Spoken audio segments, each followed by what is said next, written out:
नमस्कार दोस्तों, स्वागत है आपका आपके अपने YouTube चैनल अपनी कोचिंग पे। वीडियो स्टार्ट करने से पहले अगर आपने हमारे YouTube चैनल को सब्सक्राइब नहीं कर रखा है तो सब्सक्राइब ज़रूर कर लीजिएगा, ताकि आपको समय समय पर अपडेट हमारी तरफ से जो देते हैं वो मिलते रहें। आज हम बात करने वाले हैं मानव रोग यानी ह्यूमन डिजीज से जुड़े हुए प्रश्नों के बारे में। यह है इस वीडियो का इससे पहले एक थ्योरी का वीडियो था, उसके बाद एक क्वेश्चन का वीडियो था, उसके बाद ये अगली सीरीज़ है, तो यह पार्ट 3 है। इससे पहले अगर आपने वो 2 वीडियो नहीं देखे हैं तो आप वीडियो ज़रूर देखिएगा, वो आपको डिस्क्रिप्शन बॉक्स में है, वो मिल जाएंगे उसके लिंक। ये वीडियो आपके लिए काफ़ी महत्वपूर्ण होने वाला है। वीडियो स्टार्ट करते हैं आज ही के लिए। तो अगला क्वेश्चन है 51 नंबर कि ट्रेडोड औषधि है वो किस रोग के उपचार के लिए है। तो यह औषधि है वो दमा के रोग के उपचार के लिए उपयोगी औषधि है। तो आपका ऑप्शन ए है वो सही हो जाएगा। अगला क्वेश्चन है कि पोलियो रोग प्राय होता है। तो पोलियो रोग किन्हें होता है। तो पोलियो रोग आपने पढ़ा होगा कि पोलियो को टीका लगाना चाहिए, यानी तो बच्चों में है वो पोलियो हो जाता है, जिसकी वजह से हड्डियाँ टेढ़ी-मेढ़ी हो जाती है। तो वो है पोलियो को टीका हम बच्चों में ज़रूर लगाते हैं ना, इसलिए आप याद रखना कि पोलियो है वो बच्चों में ही होता है प्राय। अगला क्वेश्चन है कि अनियंत्रित एवं अनियमित कोशिका विभाजन किस रोग में होती है। तो कैंसर रोग ऐसा है, यानी ऑप्शन ए ऐसा है, इसमें कोशिका है वो अनियमित विभाजित हो जाती है, जिस वजह से वो ट्यूमर बन जाता है। ट्यूमर बनने की वजह से कोशिका ट्यूमर बनने से वो कोशिका ट्यूमर को ही हम कैंसर कहते हैं। तो ये बाकी ये एड्स है वो यौन रोग है, मलेरिया है वो प्रोटोजोआ जनित रोग है, और डेंगू है वो भी एक मच्छर से काटने से होता है। तो उसका ऑप्शन ए हो जाएगा। आप ऑप्शन से भी इसको कर सकते हैं। अगला क्वेश्चन है 54 नंबर कि किस रोग को है वो हैंसेंग रोग के नाम से भी जाना जाता है। तो इसका सही उत्तर होगा ऑप्शन सी, यानी कि कुष्ठ रोग जो है उसे है वो हैंसेंग रोग के नाम से भी जाना जाता है। बात करें अगले क्वेश्चन की, तो अगला क्वेश्चन है कि अर्गोटिज्म रोग है वो किसके द्वारा और किनमें होता है। तो अर्कोटिज्म रोग है वो कवक यानी फंगस से होता है, और मवेशियों में ये है, मवेशियों द्वारा ये रोग फैलाया जाता है। तो अर्कोटिज्म है वो मवेशी में होता है और कवक से होता है। आपका ऑप्शन बी सही हो जाएगा इसका। अगला क्वेश्चन है कि सिरोसिस रोग है वो किस अंग को प्रभावित करता है। तो सिरोसिस रोग है वो हार्ट यानी कि हृदय को प्रभावित करता है। ऑप्शन आपका सी सही हो जाएगा। बात करें अगले क्वेश्चन की, तो BCG का टीका का पूरा नाम क्या है। तो आपने BCG का टीका है वो आपका नाम सुना ही होगा आपने। तो इसका पूरा नाम है वो बेसिलस कैलमेट गुएरिन है, ये इसका पूरा नाम है BCG का। तो आपका ऑप्शन ए सही हो जाएगा।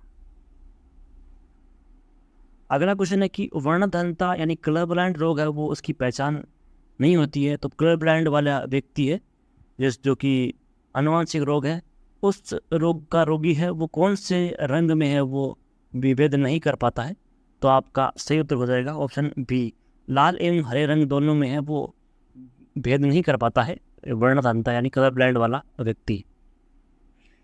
बात करें अगले क्वेश्चन की, तो अगला क्वेश्चन है 59 नंबर कि गोनेरिया रोग है वो किसको प्रभावित करता है। यानी गोनेरिया रंग है वो कौन से अंग को प्रभावित करता है। तो गोनेरिया रंग है वो मूत्र मार्ग को वो प्रभावित करता है। गोनेरिया रोग ये यौन रोग है। अगला क्वेश्चन है कि हाथी पांव रोग का अन्य नाम क्या है। तो हाथी पांव रोग का मैंने बढ़ाया था आपको, हाथी पांव रोग को है वो एलिफेंटिसिस भी कहते हैं, यानी एलिफेंटिसिस में हाथी रोग होता है। और फील पांव और फाइलेरिया ये तीनों नाम है जो हाथी पांव रोग के अन्य नाम है। बात करें अगले क्वेश्चन की, तो ई कोलाई बैक्टीरिया या जीवाणु पाया जाता है। तो ई कोलाई बैक्टीरिया किस में पाया जाता है। तो मानव की आंत में है वो ई कोलाई बैक्टीरिया पाया जाता है जो भोजन का वो पाचन करते हैं। आपने ये पढ़ाया होगा, ये जो पाचन तंत्र है उसमें मैंने ये पढ़ाया था कि ई कोलाई बैक्टीरिया वो मानव की आंत में पाए जाते हैं। ये बड़ी बड़ी आंत में पाए जाते हैं ई कोलाई बैक्टीरिया, जो कि में पानी का अवशोषण करते हैं और इसके अलावा जो अवशिष्ट भोजन है उसको अवशोषित करते हैं और मल द्वार के द्वारा बाहर निकालते हैं, उनका कारण कम करते हैं। और ई कोलाई बैक्टीरिया है वो विघटन कर देते हैं ये जो भोजन होता है, तो अवशेष भोजन बचता है अंदर जूस वूस निकलने के बाद, बड़ी आंत जाने के बाद ना, वहाँ काम होता है ई कोलाई बैक्टीरिया का। अगला क्वेश्चन है कि एपिडर्मिक रोग है वो किससे संबंधित है। तो एपिडर्मिक यानी डर्मिका आ गया ना आपका, तो डर्मिक है वो डर्मोलॉजिस्ट त्वचा रोग विशेषज्ञ होता है, और एपिडर्मिक होता है वो त्वचा से संबंधित रोग होता है। तो आपका ऑप्शन ए सही हो जाएगा। अगला क्वेश्चन है कि इन्फ्लुएंजा रोग का रोगजनक वायरस क्या है। तो आपका सही उत्तर हो जाएगा इन्फ्लुएंजा RNA वायरस जो है वो इन्फ्लुएंजा रोग का रोगजनक वायरस होता है। तो आपका ऑप्शन सी है वो सही हो जाएगा। अगला क्वेश्चन है कि मिथेमोग्लोबिनेमिया किस रोग का अन्य नाम है। तो मिथेमोग्लोबिनेमिया है वो ब्लू बेबी सिंड्रोम का अन्य नाम है। तो आपका है वो ऑप्शन बी है वो सही हो जाएगा। अगला क्वेश्चन है कि हैजा रोग फैलता है। तो हैजा रोग है वो गंदे पानी से फैलता है, और हैजा रोग है वो जीवाणु से फैलता है, यानी बैक्टीरिया से हैजा रोग फैलता है। ये हमने बात पढ़ा था हमने से पहले। अगला क्वेश्चन है कि टिटनस रोग में जीवाणु शरीर में प्रवेश करता है। तो कहाँ टिटनस रोग में जीवाणु कहाँ से प्रवेश करता है। तो टिटनस में है जैसे किसी व्यक्ति को जैसे लग जाती है, कहीं पे चोट लग जाती है, जो घाव बनता है ना, वहाँ से है वो टिटनस रोग का जीवाणु है वो प्रवेश करता है। और टिटनस इसीलिए है जहाँ जब भी कभी हमें लगती है तो टिटनस का टीका है वो सबसे पहले खाना चाहिए। डॉक्टर के पास जाकर टिटनस का टीका लेना चाहिए, ताकि आपको घाव में है वो टिटनस के जीवाणु ना पैदा हो और आपको इसकी बीमारी ना लगे, जीवाणु ना प्रवेश कर सके। अगला क्वेश्चन है कि निमोनिया रोग का लक्षण है। तो निमोनिया रोग का लक्षण है वो है आपका, एक तो सांस लेने में कठिनाई होती है, जैसे सांस बहुत फेफड़ों में तकलीफ होने में, आवाज़ तो चाहिए पे होती है, और एक होती है फेफड़ों में सूजन होती है। तो ये ऑप्शन आपका डी हो जाएगा। बी और सी है वो इसका सही उत्तर हो जाएगा। सर्दी जुकाम तो अलग भी बात हो गई, लेकिन सांस लेने में कठिनाई और फेफड़ों में सूजन आ जाती है, नॉर्मली यह फेफड़ों से संबंधित बीमारी है। अगर फेफड़ों में तकलीफ होगी तो सांस लेने में कठिनाई तो अपने आप ही हो जाएगी। तो आपका ऑप्शन बी और सी सही हो जाएगा। अगला क्वेश्चन है कि तपेदिक रोग का सामान्य लक्षण क्या है। तो बात करें इसके लक्षण के बारे में, तो पाचन और तंत्रिका तंत्र में गड़बड़ी हो जाती है। न्यूरो जो तंत्र है और पाचन तंत्र दोनों में है वो गड़बड़ी हो जाती है, सही से काम नहीं करते हैं। अगला क्वेश्चन है कि MRI का पूरा नाम क्या है। तो MRI अगर आप हॉस्पिटल गए हैं आपने सुना होगा MRI। अगर आपसे कोई रिलेटिव या फिर आप कुछ बीमार हुआ तो आपको डॉक्टर बोलते हैं MRI करवा के हो। तो MRI का फुल फॉर्म क्या होता है। और MRI फॉर्म होता है मैग्नेटिक रेजोनेंस इमेजिंग। तो यह होता है MRI का फुल फॉर्म।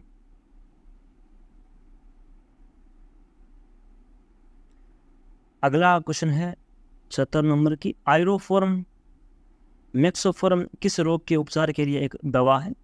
तो यह दवा है वो पेचिस, अतिसार और डायरिया तीनों के लिए है वो आयरोफॉर्म और मैक्सोफॉर्म है वो दवाई उपचार के लिए दवाई है। तो आपका ऑप्शन बी सही हो जाएगा, उपयुक्त सभी। अगला क्वेश्चन है कि कनफेड जिसे मम्पस भी कहते हैं किस रोग का अन्य नाम है। तो आप ये गलसुआ रोग है उसका अन्य नाम है मम्पस यानी कनफेड है। तो आपका ऑप्शन बी सही हो जाएगा इसके बारे में पहले हमने बात की है। अगला क्वेश्चन है कि पोलियो रोग है। तो आप बेसिकली ये पूछ रहे हैं पोलियो रोग है वो किससे फैलता है। तो पोलियो रोग है वो वायरस जनित रोग है यानी विषाणु जनित रोग है। अगला क्वेश्चन है कि मानव में प्लाज्मोडियम हमला करता है। तो प्लाज्मोडियम है वो कौन से शरीर के अंग पर हमला करता है। तो प्लाज्मोडियम यकृत है यानी लीवर की कोशिकाओं पर है वो प्लाज्मोडियम हमला करता है, अटैक करता है। ऑप्शन ए आपका सही हो जाएगा। अगला क्वेश्चन है कि क्वेश्चन नंबर 74 है कि ट्रेड मिल टेस्ट किससे संबंधित चिकित्सा प्रणाली है। तो यह आपका हो जाएगा ऑप्शन सी, जिसे किडनी कहते हैं, और ये ट्रेड मिल टेस्ट से संबंधित चिकित्सा प्रणाली है। बात करने अगले क्वेश्चन की, तो इनमें से प्लेटी हैमिल्टनीज जनित रोग कौन सा है? तो यह ऑप्शन आपका, ये तो सब कट जाएंगे, तो ये है प्लेटी हैमिल्टन रोग है, वो ऑप्शन आपका ए बच जाएगा। तो आपका ऑप्शन ए सही हो जाएगा। फाइलेरिया है वो प्लेटी हैमिल्टनीज रोग जनित रोग होता है। अगला क्वेश्चन है कि हेपेटाइटिस रोग है वो किससे फैलता है? तो हेपेटाइटिस रोग है वो वायरस से फैलने वाला रोग है। तो आपका ऑप्शन ए सही हो जाएगा। अगला क्वेश्चन है कि मनुष्य में इटाई रोग का मुख्य कारण क्या होता है? तो कैडमियम प्रदूषण जब होता है तो जो इटाई रोग होता है वो हो जाता है। ऑप्शन आपका सी उत्तर सही हो जाएगा। बात करें अगले क्वेश्चन की, तो अगला क्वेश्चन है कि किस रोग में मानव की लसिका ग्रंथियां बढ़ जाती है? तो आपका इसका सही उत्तर होगा निद्रा रोग है, उस रोग में है वो मानव की है वो लसिकाएं ग्रंथियां हैं वो बढ़ जाती हैं। तो आपका ऑप्शन है वो बी सही हो जाएगा। अगला क्वेश्चन है कि संक्रमित जमीन से कौन सा रोग होता है? तो इसका सही उत्तर होगा कि एथलीट फुट है वो रोग है, वो संक्रमण जो जमीन होती है संक्रमित, उस वजह से है वो हम चलते हैं नंगे पैर, तो एथलीट फुट रोग हो जाता है। अगला क्वेश्चन है कि एड्स का पूरा नाम क्या है? तो कल भी मैंने बताया था एड्स का है वो एक्वायर्ड इम्यूनो डिफिशियंसी सिंड्रोम नाम है, वो इसका सही उत्तर हो जाएगा। एक्वायर्ड इम्यूनो डिफिशियंसी सिंड्रोम आपका ऑप्शन हो जाएगा ऑप्शन डी, यह एक यौन रोग है। अगला क्वेश्चन है कि अपस्मार रोग किसे कहा जाता है? तो अपस्मार रोग है वो मिर्गी जो दौरे आते हैं ना किसी इंसान को, तो उसे ही है वो अपस्मार रोग कहा जाता है। जैसे आपने देखा होगा बहुत से लोगों को मिर्गी के दौरे आते हैं, तो उसे कहते हैं, ऑप्शन बी ऑप्शन हो जाएगा, अपस्मार रोग कहते हैं मिर्गी के दौरों को। अगला है कि साइक्लोप्स जलीय जीव किस रोग का वाहक है? तो यानी कि ये आपसे पूछ रहे हैं कि साइक्लोप्स जलीय जीव वो कौन सा रोग पैदा करता है? तो वो करता है नारू रोग है वो पैदा करता है। ऑप्शन डी आपका सही हो जाएगा। अगला क्वेश्चन है कि बर्ड फ्लू व स्वाइन फ्लू रोग का रोगजनक वायरस क्रमशः है? तो आपने जरूर पढ़ा होगा, ये आपसे पता नहीं कितनी, आप स्टार लगा लीजिए, 2-3 स्टार लगा लीजिए इसको, ये 1-2 पेपर छोड़ के पूछ जाते हैं जिसमें जनरल साइंस का होता है वहाँ से पूछ जाते हैं। तो बर्ड फ्लू एवं स्वाइन फ्लू रोग का रोगजनक वायरस होता है वो होता है H5N1 व H1N1, ये आपका सही उत्तर हो जाएगा। स्वाइन फ्लू का कौन सा है? H1N1, और बर्ड फ्लू का है H5N1, ये रोगजनक वायरस हैं। देखो कैसे कैसे नाम आ गए हैं। अगला है कि सेरेब्रल पाल्सी रोग जो बच्चों में होता है वह किस अंग से संबंधित है? तो वह आपका है वो माइंड यानी कि मस्तिष्क से रोग संबंधित है, सेरेब्रल पाल्सी रोग है। वैसे सेरेब्रम है वो भी मस्तिष्क में पाया जाता है। अगला क्वेश्चन है 85 नंबर कि साइजोफ्रेनिया रोग है वो किस प्रकार का रोग है? तो साइजोफ्रेनिया रोग है वो एक मानसिक रोग है, मेंटल रोग है साइजोफ्रेनिया रोग। अगला है क्वेश्चन नंबर 86, तो प्लेग रोग का संक्रमण किससे फैलता है? तो प्लेग रोग का है वो चूहों के पिस्सुओं से फैलता है। तो आपसे ये भी बहुत बार पूछा गया है कि चूहा है वो कौन से रोग का वाहक है? तो चूहा है वो प्लेग रोग का वाहक है। एक बार आया था संक्रमण चूहों का, जो प्लेग रोग का बहुत संक्रमण आया था, तो चूहे बहुत हो गए थे, उस वजह से बहुत प्लेग फैला था। अगला है टिटनस रोग का रोगजनक जीवाणु कौन सा है? तो टिटनस रोग का वो है बैसिलस टिटेसी, और टिटनस रोग है वो मुख्यतः है वो जब किसी व्यक्ति के चोट लगती है, घाव लगता है, तो उसके जरिए है वो शरीर में प्रवेश करता है ये बैसिलस टिटेसी जीवाणु। तो आपका ऑप्शन ए सही हो जाएगा। अगला क्वेश्चन है कि दाद रोग का रोग कारक कवक है? तो कौन सा फंगस है वो दाद रोग जिसकी वजह से दो दाद रोग होता है? तो दाद रोग है वो ट्राइकोफाइटोन नाम का एक जीवाणु होता है, उसकी वजह से वो दाद रोग फैलता है। तो आपका ऑप्शन सी सही हो जाएगा। अगला है कि दमा रोग का रोगकारक कवक कौन सा है? तो दमा रोग कौन से फंगस से होता है? तो दमा रोग है वो एस्परजिलियस फ्यूमिगेट्स एक जीवाणु है, उसकी वजह से वो दमा रोग फैलता है। अगला क्वेश्चन है कि रेडियो सक्रिय स्ट्रोंशियम 19 के कारण कौन सा कैंसर होता है? तो वो होता है अस्थि कैंसर, हड्डियों का कैंसर होता है वो रेडियो सक्रिय स्ट्रोंशियम 90 के कारण होता है। तो आपका ऑप्शन बी है वो सही हो जाएगा इसका। अगला क्वेश्चन है कि स्टोमेटाइटिस रोग है वो किसको प्रभावित, यानी कौन से अंग को है वो प्रभावित करता है? तो स्टोमेटाइटिस है वो जीभ को प्रभावित करता है। बात करें अगले क्वेश्चन की, तो कैंसर रोग के प्रकार है, यानी कैंसर है वो कितने प्रकार की होती है? तो कैंसर वैसे बहुत प्रकार की होती है। तो आप कुछ ऑप्शन पढ़े तो कार्सिनोमा से, ल्यूकीमिया से, एक ल्यूकेमिया से है, ये ब्लड कैंसर है, और सार्कोमास व लिम्फोमास है। तो यह है कुछ कैंसर के प्रकार, तो इसका ऑप्शन डी हो जाएगा। इसके अलावा भी बहुत प्रकार की है वो कैंसर होती है, तो ऑप्शन डी आपका सही उत्तर हो जाएगा। वैसे जैसे कहीं पे भी है ना, कुछ भी हो जाए, अनिश्चित जो कोशिका वृद्धि जाती है उस वजह से कैंसर हो जाता है। तो कोशिका वृद्धि है वो कहीं भी हो सकती है, शरीर में से कितना बड़ा शरीर है कहीं भी हो सकती है, अलग अलग जगह को अलग अलग नाम देते हैं। तो उसे ही कैंसर, जो जैसे अनिश्चित कोशिका वृद्धि होती है उसे ही कैंसर कहते हैं। तो आपका ये उत्तर सही हो जाएगा। अगला क्वेश्चन है कि सारस रोग का पूरा नाम क्या है? तो सारस रोग का आपको ये क्वेश्चन हमने बताया था पहले भी। सारस रोग का पूरा नाम है वो सीवियर एक्यूट रेस्पिरेटरी सिंड्रोम, इसका पूरा नाम होता है। जैसे एड्स का और सारस का ये रोग फेमस रोग हैं, तो इनका आपको फुल फॉर्म भी ये जरूर याद रखना चाहिए। अगला है कि खसरा रोग का रोगजनक वायरस कौन सा है? तो खसरा रोग का रोगजनक वायरस है वो है मार्बेली वायरस है, उसकी वजह से है वो खसरा रोग फैलता है। तो आपका ऑप्शन ए है वो सही हो जाएगा। अगला है कि रेबीज रोग है वो किसके द्वारा फैलता है? तो रेबीज रोग है वो पागल कुत्तों के काटने से होता है। तो आपका ऑप्शन सी है वो सही उत्तर हो जाएगा। ये क्वेश्चन तो आप है वो इजीली आप सॉल्व कर सकते हैं, क्योंकि आपको पता ही होगा रेबीज रोग है वो कुत्तों के काटने से ही फैलता है। अगला क्वेश्चन है कि किस रोग का पता है लगाने से मुख गुहा की झिल्ली का परीक्षण किया जाता है? तो आपका हो जाएगा ए गलसुआ रोग है, उसकी वजह से है वो मुख गुहा की झिल्ली का परीक्षण किया जाता है। इससे पहले बात करें, ये क्वेश्चन जो 95 था उसमें एक बताया था रेबीज रोग का, रोग जब कुत्ता काटता है तो रेबीज रोग फैलता है, तो उसकी वजह से है वो उसके लक्षण क्या है? तो वो उसको हाइड्रोफोबिया होता है, यानी उसको पानी से डर लगता है, बहुत डर लगता है, हाइड्रोफोबिया कहते हैं उसे।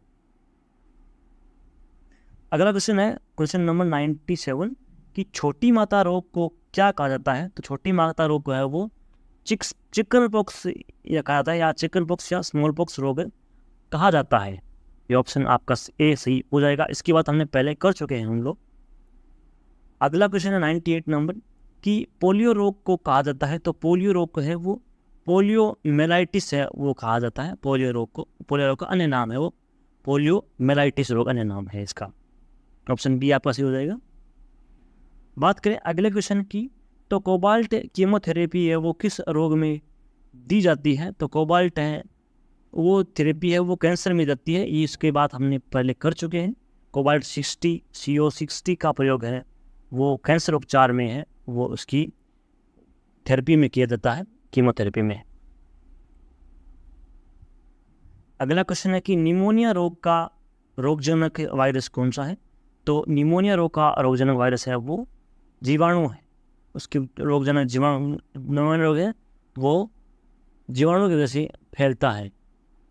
तो दोस्तों ये थे आज के हमारे क्वेश्चन, जो कि हमने 50 से 51 से लेकर 100 तक हमने बात की है। इसके अलावा है हम जो थर्ड पार्ट है जो इस वीडियो पर्सन का क्वेश्चन वालों का, उसका है वो थर्ड पार्ट है आपको आगे मिल जाएगा वीडियो में। इसके अलावा आपने अगर हमारे चैनल को सब्सक्राइब नहीं कर रखा है, चैनल को सब्सक्राइब कर लें, और आपको वीडियो अगर पसंद आया है तो वीडियो को लाइक, शेयर और सब्सक्राइब चैनल को कर लें। और वीडियो के बारे में जो भी आपका ओपिनियन है तो आप हमें कमेंट बॉक्स में बता सकते हैं। अगर आपको और भी कुछ टॉपिक पर वीडियो चाहिए, जैसे आपके कोई भी टॉपिक अनक्लियर हो उसको क्लियर करना है आपको, तो हमें कमेंट बॉक्स में बता सकते हैं कि सर ये इस टॉपिक पे वीडियो बनाई, हम हैं वो जल्दी से जल्दी उस टॉपिक पे वीडियो बनाएंगे आपके लिए। और अगर आपको इस वीडियो का PDF डाउनलोड करना है तो आप हमारे टेलीग्राम ग्रुप को ज्वाइन कर सकते हैं, जिसका लिंक आपको है वो वीडियो के डिस्क्रिप्शन बॉक्स में मिल जाएगा। इसके अलावा अगर आपको इसका जो क्वेश्चन पढ़ाए हैं हमने उसका टेस्ट लगाना है तो आप हमारे टेलीग्राम ग्रुप से PDF डाउनलोड करके है वो इसका टेस्ट भी लगा सकते हैं। जल्दी ही हम वो वेबसाइट पे काम कर रहे हैं, तो वेबसाइट पे भी है आपको टेस्ट अवेलेबल करवा देंगे। तो दोस्तों हमारे चैनल पे है वो सपोर्ट बनाए रखिएगा ऐसे ही। आपका बहुत बहुत आभार और धन्यवाद। देखते रहिए आपका अपना YouTube चैनल अपनी कोचिंग। मिलते हैं अगले वीडियो में। धन्यवाद।